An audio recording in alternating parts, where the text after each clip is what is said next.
Lecteur, lectrice, bonjour, Gracieuse Robert en ligne pour te faire un petit retour de lecture. Non pas un petit, un grand. Pourquoi?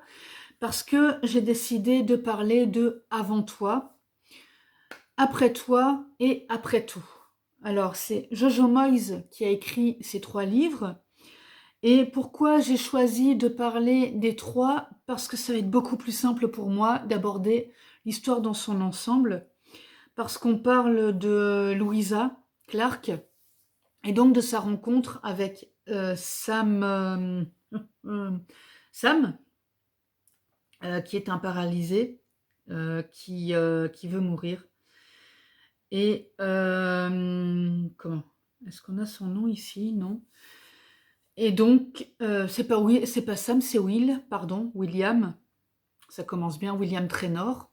Ça commence bien, les enfants. Je vais parler du synopsis, ça va être beaucoup plus facile.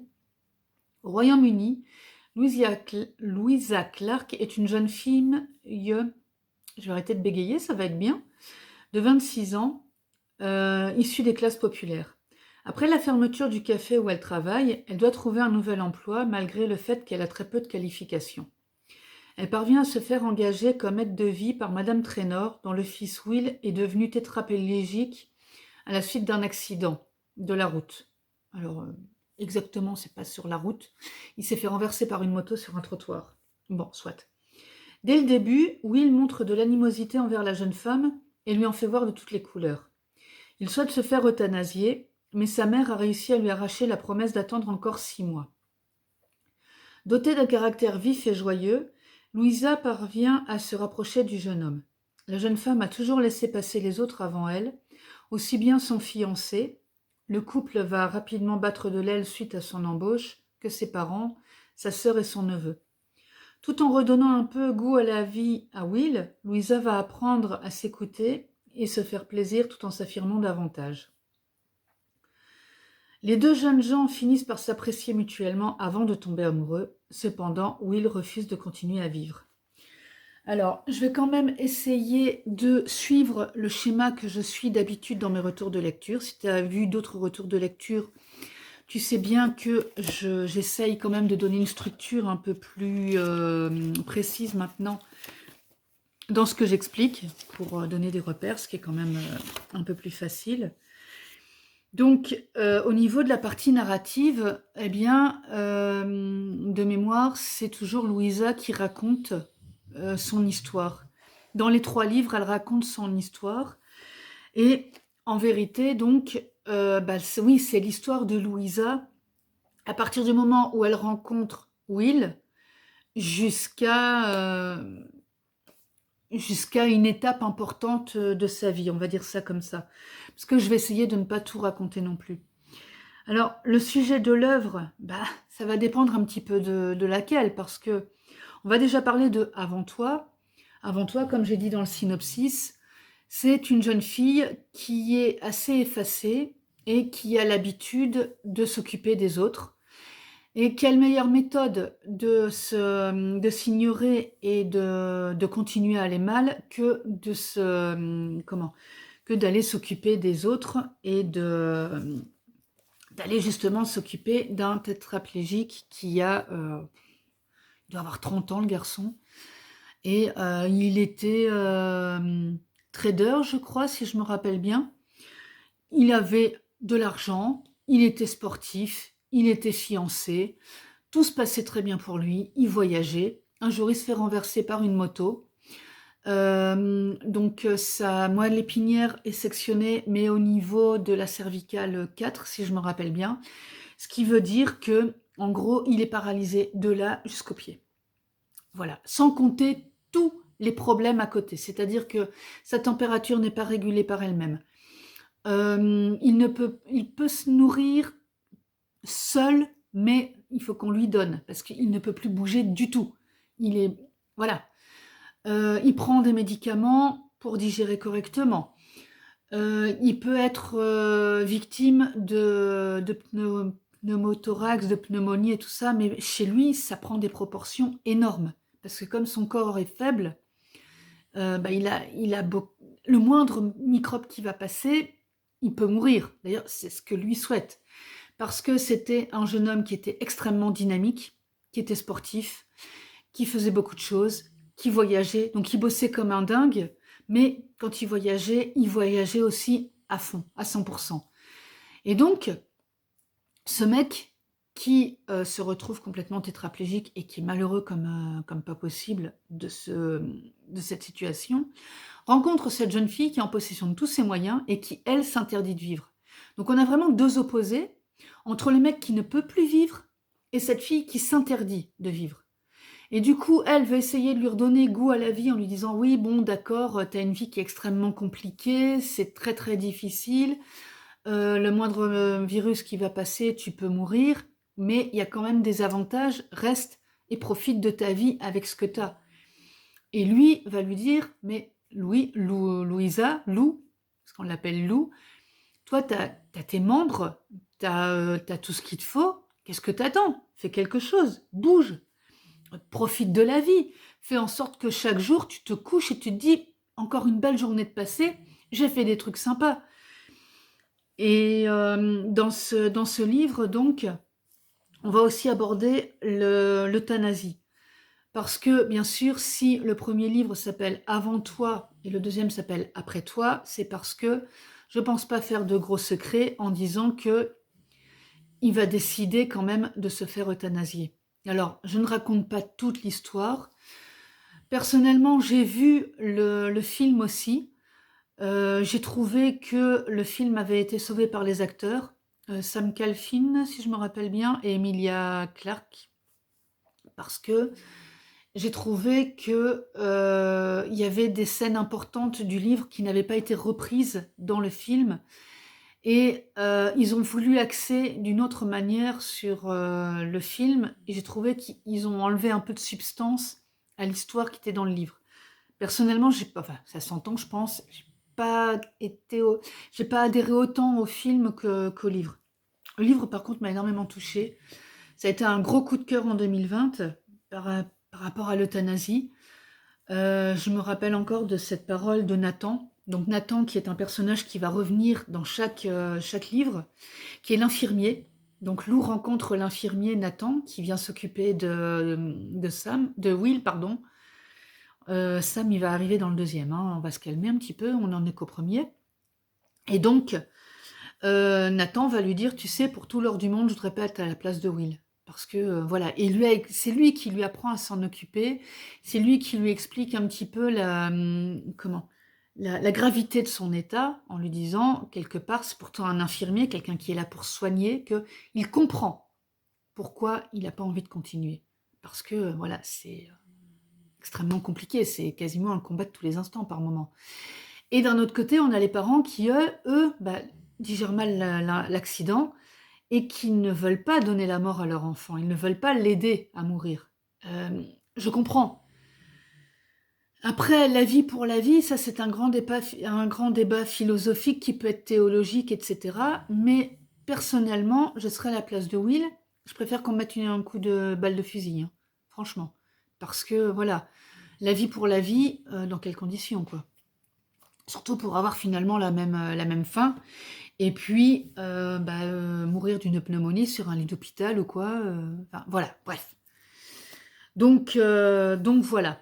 Donc ça, c'était le premier opus où Lou va essayer de redonner à Will le goût de la vie. Elle ne va pas y arriver. Mais derrière, Après toi, elle va vivre son deuil.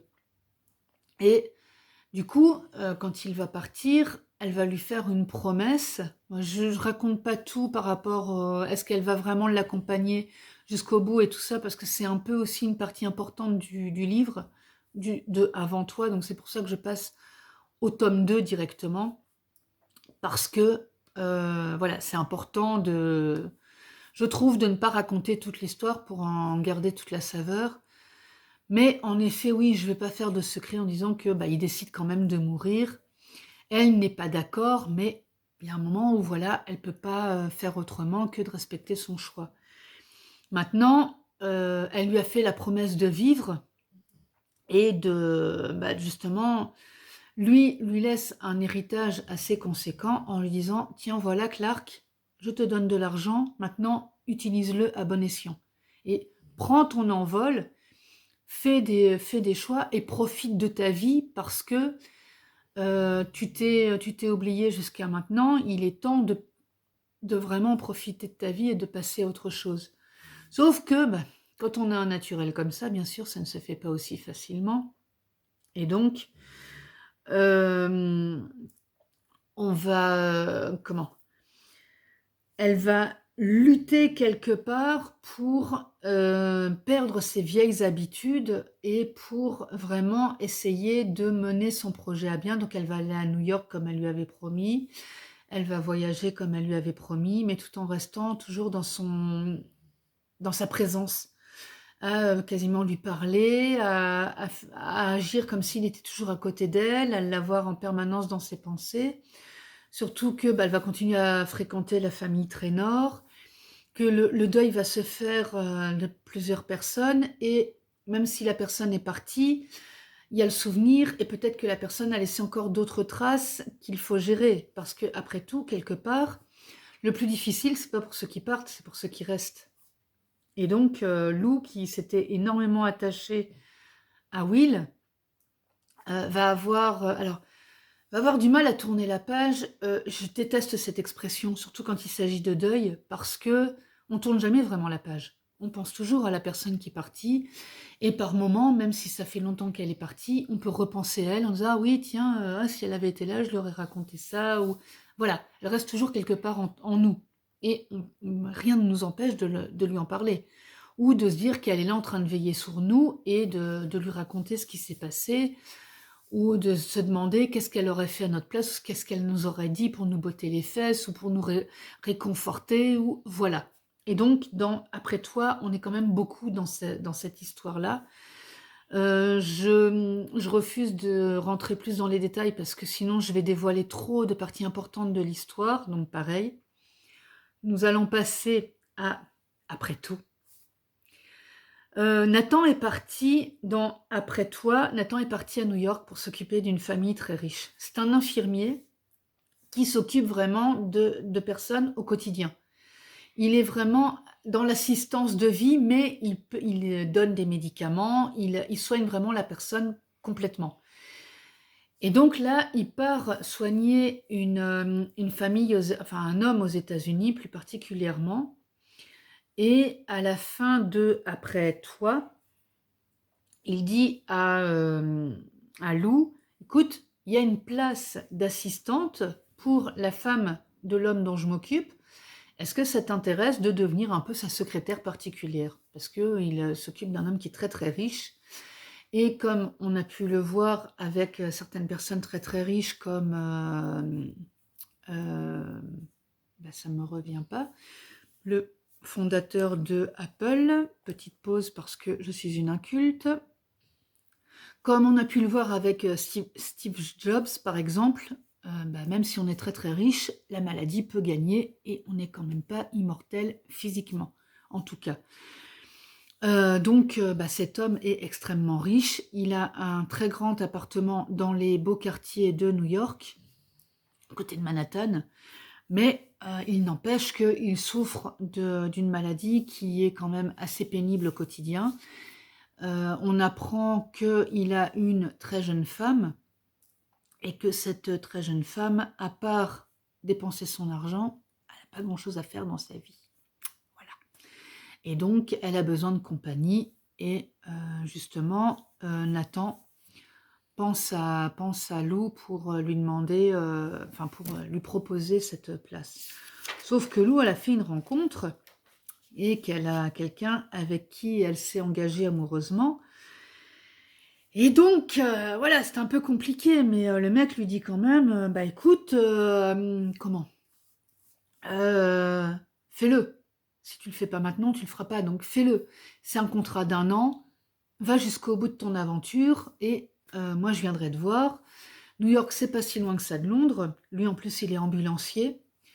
Donc, du coup, voilà, il n'est pas forcément toujours disponible pour elle et tout, et il n'a pas envie qu'elle le regrette. alors qu'ils sont au tout début de leur histoire, donc il l'encourage à aller à New York. Je m'aperçois que je suis partie directement à raconter les histoires, mais tant pis. Au niveau donc de la partie narrative, ça j'en ai parlé. Le sujet de l'œuvre, parce que maintenant, voilà, on va parler des 3 livres en même temps. Le sujet de l'œuvre, c'est l'évolution de Lou. Là, je peux vraiment me permettre d'en parler parce que je pense que j'ai largement raconté beaucoup de choses dans Avant toi et Après toi. Après tout, c'est pareil, c'est aussi la suite de l'évolution de Lou, suite à cette rencontre avec Will quelque part, parce que c'est vraiment, ça a été la rencontre déterminante de sa vie, où il lui a fait réaliser des choses et il lui a fait réaliser qu'elle est importante elle-même et qu'elle peut s'occuper d'elle et faire en sorte de réaliser ses rêves. Et qu'il n'y a pas forcément besoin d'avoir des moyens financiers illimités. Il n'y a pas que ça, il faut aussi la volonté, il faut aussi la ténacité, il faut aussi plein de choses à côté. C'est pas uniquement, j'ai plein d'argent, c'est bon, je finance le truc et je peux monter mon business. Non, monter le business c'est bien, le faire vivre c'est mieux. Les auteurs et autres business women et businessmen qui m'écoutent me diront, ne me contrediront certainement pas. Donc, dans Après tout, nous retrouvons mon personnage préféré, dont je parlerai tout à l'heure, Nathan. C'est c'est Nathan. C'est un Australien et il a une manière de voir les choses et tout qui est toute particulière. Et moi, je l'aime beaucoup parce que il est un peu, alors pour ceux qui connaissent Le Seigneur des Anneaux, il est un peu comme Gandalf. Il arrive là, au moment où on l'attend pas forcément. Il débloque le truc, paf, puis après il repart. Parce que lui, il a ses activités, il fait son petit sport, il a ses amis, il a sa petite vie et tout, machin. De temps en temps, il fait une petite rencontre, alors pampan, et puis après, finalement, tiens, je vais aller voir un match avec les copains, voilà. Finalement, mon retour de lecture part dans tous les sens, hein, mais bon, c'est pas grave. Donc, dans Après tout, on va retrouver des lettres de Will. Donc, Madame Traynor a donné les lettres que Will lui envoyait quand il était à New York, parce qu'il a vécu pendant un moment à New York, et après il est revenu à Londres, et c'est là qu'il a eu son accident, le pauvre, si je me rappelle bien. Et voilà, Lou, quand elle a des moments plus durs ou plus compliqués, etc., elle retourne dans ses lettres pour retrouver le souvenir de Will. Même si elle est partie dans une nouvelle relation amoureuse, Will reste dans son cœur et il tient une place particulière. Que ce soit comme un modèle de vie, que ce soit comme un mentor, comme quelqu'un qui a été important dans sa vie, même si elle ne l'a pas connu aussi longtemps qu'elle peut avoir connu d'autres personnes. Et donc, on a donc aussi l'histoire de Agnès Gopnik, qui est donc sa patronne. Et alors, il y a toute cette critique, cette critique de la société new-yorkaise, parce que donc Agnès était la masseuse de Monsieur Gopnik. Alors, ça n'était pas une masseuse orientale qui le massait en dessous du caleçon. Elle le massait vraiment justement pour l'aider dans ses douleurs, etc. Et elle est polonaise, cette jeune fille. Et au fur et à mesure du temps, ils sont tombés amoureux. Monsieur Gopnik a divorcé, donc il a quitté sa femme qui était bien connue dans la société new-yorkaise, qui est très très conservatrice. Et du coup, cette jeune Agnès, polonaise qui plus est très très mal acceptée par les amis de la première Madame Gopnik. Donc elles lui en font voir de toutes les couleurs, comme quoi voilà, elle l'a massée en dessous de la ceinture, c'est une profiteuse, elle l'a épousé uniquement pour son argent, blabla. Donc Agnès, elle le vit très très mal, bien sûr, c'est aussi pour ça qu'elle se repose énormément sur Lou. Et ça se passe pas forcément très bien non plus parce que Lou est, comment dire ça? Lou est un objet quelque part. Parce que voilà, le problème qu'il y a avec ces gens qui ont tellement d'argent que, alors on va pas dire qu'ils savent pas quoi en faire, mais ils sont dans une autre réalité. Et ils considèrent, en tout cas Agnès Gopnik considère que, étant donné qu'elle paye Lou, elle peut lui demander un peu tout ce qu'elle veut. Et du coup, bah, à partir du moment où l'employé en question accepte, elle accepte aussi d'être, alors je ne sais plus comment on dit, si c'est objectivé, ou enfin réduit à l'état d'objet. Et à un moment, bah, s'il y a un fusible qui doit sauter, ça ne va pas être Agnès Gopnik qui va sauter, ça va être Lou, bien sûr. Je n'en dis pas plus. Et donc, bah, du coup, voilà, il va falloir que Lou se relève de ce fameux coup. Elle va être conseillée par d'autres personnes qui vont l'aider.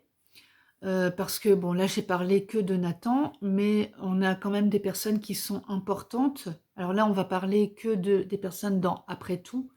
Ce sera beaucoup plus facile à gérer.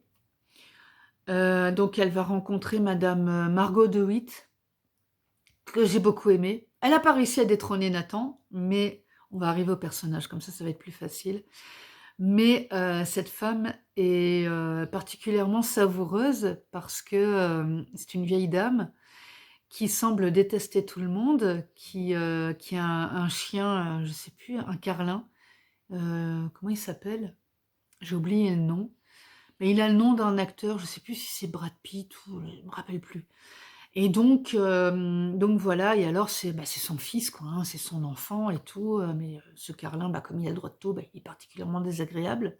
Il mord les gens et tout, puis elle, bah, en gros, c'est bah, si le chien mord une personne, elle va demander à cette personne si elle est vaccinée contre la rage, parce qu'il faudrait pas que son bébé, son petit chien, soit malade.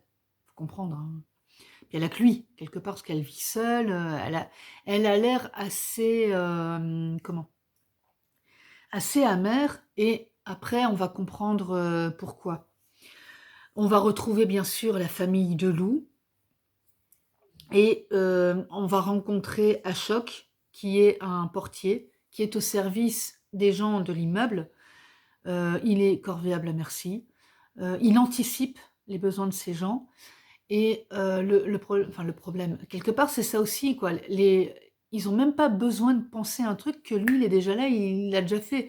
Il s'occupe de leur linge, il s'occupe, ah bah votre journal, il est là, il connaît les habitudes des gens, il va sortir le chien s'ils ont besoin, il va leur relever le courrier s'ils sont pas là, enfin, il les connaît, etc.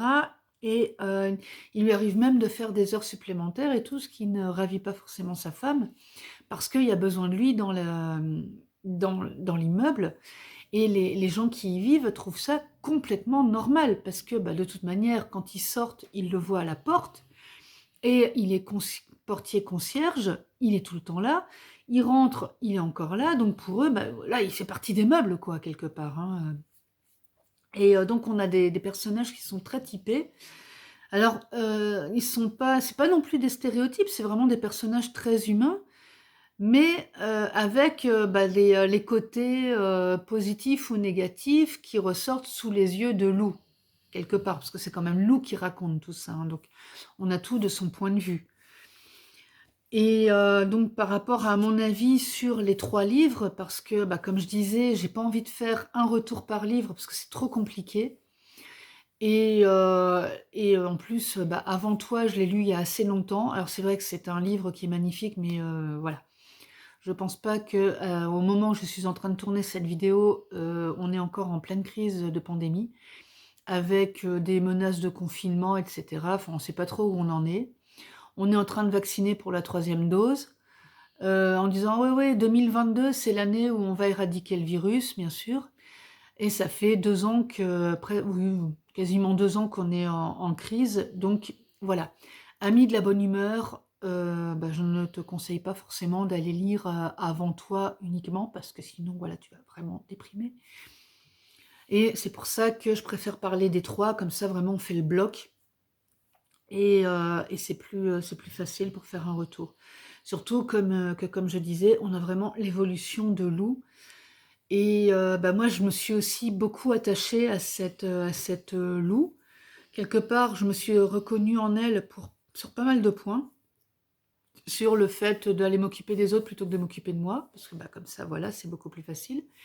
Et on voit tellement plus facilement la paille dans l'œil du voisin que la poutre qui est dans son propre œil, parce qu'on refuse de se regarder dans une glace. C'est vraiment le cas de Lou. Elle va faire un énorme travail sur elle, et justement, les 3 livres montrent que ça se fait pas d'un coup. C'est pas parce qu'on se lève le matin en se disant: «Ah ouais, aujourd'hui je change et tout», non, il y a un moment où ça va redescendre, il y a un moment où ça va remonter, ça va redescendre. C'est normal, c'est en dents de scie. On peut pas perdre des habitudes comme ça du jour au lendemain. On peut avoir des tendances aussi à agir de cette manière-là ou pas, et donc ça va prendre du temps tout ça, et c'est ça aussi qui est sympa dans cette histoire-là, c'est on voit toute son évolution en dents de scie. Et je vais pas parler de rechute, c'est pas une rechute, mais c'est un moment, bah oui, elle va retomber dans certains travers, mais elle va pas retomber aussi bas qu'avant. Elle va redresser la tête plus tôt, elle va réagir plus tôt, ou voilà, elle va être différente, vraiment. Et c'est cette rencontre avec Will et cette rencontre avec d'autres personnes qui va lui permettre de tirer des leçons et avoir une certaine expérience par rapport à tout ce qui s'est passé, qui va la faire grandir. Et donc, on va dire que le avant toi et après tout, c'est ça, c'est l'histoire de Lou qui grandit et qui devient une femme, quelque part, accomplie, et qui en arrive à penser à elle et à dire, voilà, moi, ma vie, elle est là, toi, tu viens ou tu ne viens pas, c'est ton choix, mais moi, j'ai décidé que voilà où je me situe, je suis bien dans mes bottes ou dans mes baskets, parce qu'après tout, on est aux États-Unis, donc on va être plus facilement dans des baskets, même si à Manhattan, ça va être des chaussures à talons, dernier cri. Manolo Blahnik, par exemple, pour ne pas citer Sex and the City. Et donc, voilà, elle va choisir ce qui l'intéresse, elle. Et elle va faire des choix en fonction de ce qu'elle veut et pas en fonction de quelqu'un d'autre. Et elle ne va pas s'effacer devant quelqu'un d'autre. Que ce soit à tous les niveaux, hein, bien sûr, parce que, voilà, il y a plein de choses que j'ai fait exprès de ne pas raconter, bien sûr. Parce que je terminerai par à recommander à qui? Alors, à recommander à qui? Ça va être assez compliqué parce que il y a des gens qui vont dire que oui, c'est une histoire triste et tout. Moi, je trouve pas que ce soit forcément une histoire triste. C'est plutôt une histoire qui donne des leçons, et pas uniquement sur l'euthanasie, ça donne des leçons sur plein de sujets, sur la manière dont on se comporte avec les gens, de manière bienveillante ou pas, la manière dont on peut les utiliser, volontairement ou pas d'ailleurs, la manière dont on va mener sa vie, les choix qu'on va faire, etc. Donc à recommander aux gens qui aiment creuser les personnages, qui aiment les suivre sur plusieurs tomes, et qui n'ont pas peur de lire une histoire qui se découpe en plusieurs parties. Voilà, eh bien merci de m'avoir écouté jusqu'à maintenant, parce que c'était une vidéo assez longue, mais en même temps parler de 3 bouquins, je ne pouvais pas non plus le faire rapidement. Et donc je te dis à bientôt pour d'autres retours de lecture, et je te laisse découvrir ma présentation complète, puisque je ne me contente pas de faire des retours de lecture, je suis une autrice aussi, et donc je t'explique tout dans la petite vidéo qui arrive. À bientôt! Lecteur, lectrice, maintenant que tu as bien écouté la vidéo, je vais me présenter quand même, c'est toujours utile. Gracieuse Robert, donc une autrice hybride, mi-auto-éditée, mi-éditée, qui a donc écrit Ma vie en blog 1 et 2, 2 romans feel-good en auto-édition, Les voyages forment la jeunesse, en auto-édition aussi, donc l'histoire d'une femme qui essaie de sauver son couple en partant en voyage, un recueil de gracieuses notices et 2 récréatures, Gracieuse tribulation d'une brouette et Gracieuse tribulation d'une fourchette. Je réalise aussi des interviews d'auteurs pour vous permettre de les découvrir sous un autre angle, des horoscopes, comme tu vois, des retours de lecture. Je suis disponible sur YouTube, Instagram et Facebook sur le même nom, Gracieuse Robert, et sur mon site lesgracieusetés.fun. Et aussi, de toute manière, il est accessible par le lien gracieusrobert.com. Donc, si tu as aimé la vidéo, tu peux activer, tu peux mettre un petit pouce bleu, la partager. Elle est aussi accessible aux personnes non-voyantes parce que de toute manière, on peut tout écouter. Activer la cloche pour suivre mes activités en mettant avec la petite fonction Instagram. Oh là là, avec la petite fonction pour les suivre en priorité.